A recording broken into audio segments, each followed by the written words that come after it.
శ్రీమాత్రే నమః. అందరికీ నమస్కారం అండి. లలితా సహస్రనామంలో 37వ శ్లోకం. కులాంగన కులాంతస్థ కౌలిని కులయోగిని అకుల సమయాంతస్థ సమయాచార తత్పర. భావం: కుల సంబంధమైన స్త్రీ. బాహ్యమున శ్రీచక్రార్చన చేయు విధానము కౌలము లేదా కులాచారము అంటారు.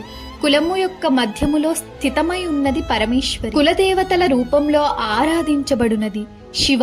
శక్తుల సామరస్యము కలిగినది కౌలి. కుండలిని యోగ దేవతా స్వరూపిణి. అకులా స్వరూపాలు అంటే కుల మార్గం అనగా షట్చక్రములు ఉన్న దారి. అటుపైన సహస్రార చక్రమును అకులం అంటారు. సమయాచారం అనగా మానస పూజ. సమయాచారులకు పురార్చన, హోమ, జప, బాహ్య పూజ విధి విధానాలు వర్తించవు.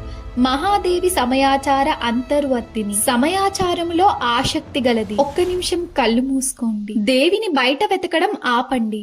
ఆమె మనలోనే ఉంది. మన శరీరంలో, మన శ్వాసలో, మన హృదయంలో ఆమె యొక్క శక్తిగా మనలో ప్రవహిస్తోంది. బయటకి కనిపించే దేవి మాత్రమే కాదు, మనలో ఉన్న ఆ అంతరంగ శక్తే అసలు అమ్మవారు. దేవుడు బయట కాదు, మనలోనే ఉన్నాడు. మనం బయట వెతికే శాంతి మనలోనే ఉంది. ఈ రోజు మనం కొంచెం సమయం తీసుకొని మనలోకి చూసే ప్రయత్నం చేద్దాం. లలిత అమ్మవారి కృప మన అందరిపై ఉండాలి. ఆమె మనలో ఉన్న దివ్య శక్తిని మేల్కొల్పాలి.